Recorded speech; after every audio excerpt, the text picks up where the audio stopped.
I do not respect the SEC.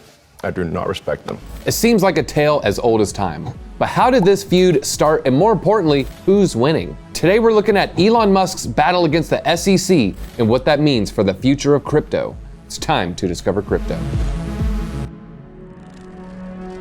Musk's struggle with the SEC started back in August 2018 when he tweeted about potentially taking Tesla private. A few days later, Musk claimed Saudi Arabia might be interested in funding the privatization plan. At the same time, rapper Azalea Banks accused Musk of being on drugs when he posted that tweet. Rumors circulated that the SEC had subpoenaed Musk and Tesla shares dropped. The SEC probe continued and Tesla shares kept dropping until Musk finally announced that Tesla would remain public. Then in September, the SEC accused Musk of securities fraud for allegedly making statements he knew were false. Only 2 days later, Musk and the SEC reached a settlement. Musk had to step down as the chairman of Tesla's board for 3 years and pay a $20 million fine, which would be matched by Tesla, a total of a $40 million penalty. Pocket change to Elon, but the most important of that settlement was that Musk agreed to have all future communications approved by Tesla directors. But it was obvious Musk wasn't exactly happy with the terms of the settlement, because less than a month later, he went on to insult the SEC,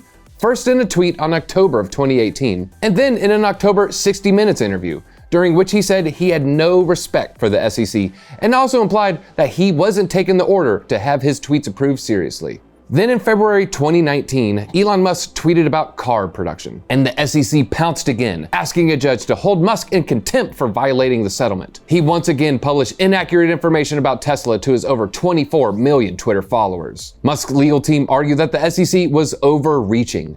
They claimed Musk's tweets were close to previous projections and that the SEC was expanding the terms of the settlement to any information relating to Tesla. The SEC shot back that Musk wasn't acting in good faith. Finally, they agreed that Musk wouldn't tweet any information about Tesla's finances or production numbers without a lawyer's pre-approval. Seems to me an overreach on the free speech of an American citizen. Throughout the rest of 2019 and 2020, Musk continued to exercise his freedom of speech, almost like he was trying to find the line between securities fraud and his right to express his opinions publicly. A line that our government purposely keeps vague because that makes it easier for them to punish undesirables. When he tweeted that Tesla's stock price was overvalued, Tesla's stock fell from $58 down to $45. And then in July of 2020, Musk targeted the SEC again with a tweet that some considered insulting innuendo. I wonder what that stands for. Interestingly, Tesla also dissolved its PR team around this period, which made Musk's statements the sole face of the company. Then in November of 2021, Musk took issue with some rhetoric in Congress surrounding the unrealized gains from the mega rich. Various politicians claimed it's unfair that billionaires can hold huge amounts of stock,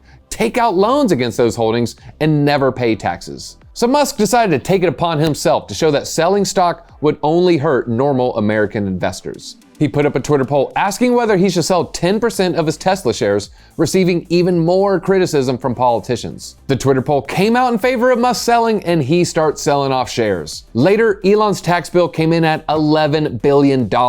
You're welcome, US government. But then Tesla stock plummets from $413 to $330 in 4 days, which is a lot for traditional markets. The stock rallied, but then kept falling through January when it reached around $265. And who was quick on his heels? The SEC, which subpoenaed Musk 10 days after he put up the poll. In February, they also opened an investigation into whether Musk and his brother Kimball Musk were guilty of insider trading, because Kimball sold $108 million worth of Tesla shares the day before Musk tweeted the poll. What gives, Kimball? Enter Twitter. In January 22, Musk started buying Twitter stock on a daily basis, quickly amassing more than a 5% stake. But when someone amasses more than 5% of a public company, they're required to disclose it to the SEC within 10 days. But Musk didn't disclose his purchase until he acquired about 9% of Twitter shares on April 4th. He would later be sued in a class action lawsuit by the shareholders. It's interesting that when he tweets about stocks, he's in trouble. And when he doesn't tweet about stocks, he's also in trouble. Meanwhile, Musk submits a request for a judge to throw out his 2018 settlement with the SEC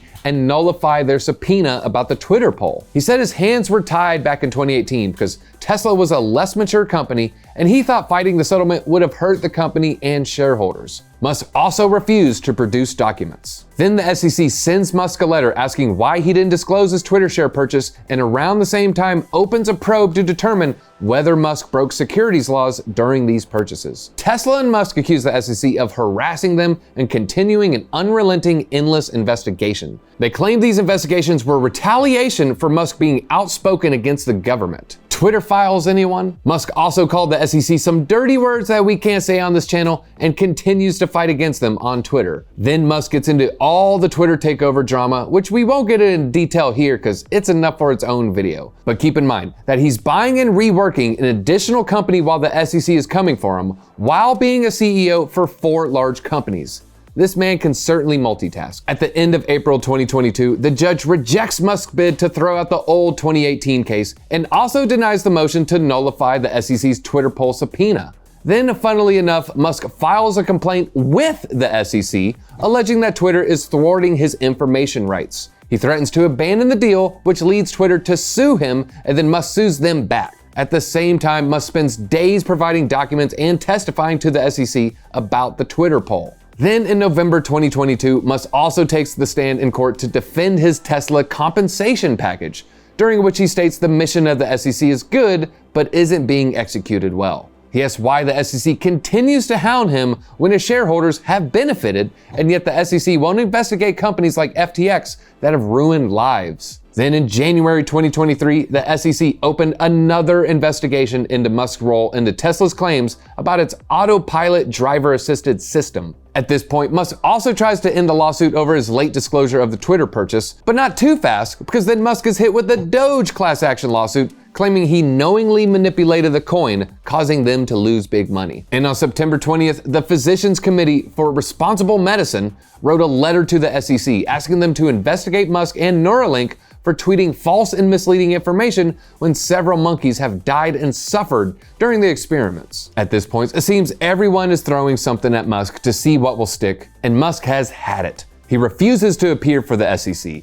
The SEC sues him for failing to appear, and Musk says the SEC needs a comprehensive overhaul. Suddenly, the SEC shortens the deadline to disclose 5% stock ownership down to 5 days. Now remember, the SEC is filled with unelected officials who can change security law without notice. And the part of our story that brings us almost to present day is that Elon Musk, along with Mark Cuban and others, submitted a shared amicus brief to the Supreme Court, saying the SEC's internal adjudication process breaks their 7th Amendment rights because it denies them a trial by jury. That is the long and convoluted story of Musk versus the SEC. What did you guys think? Did Musk break security law, or is the SEC a big bully that should go up in smoke? Leave a comment below and tell us what you think. I'm DZ, and I'll see you at the top.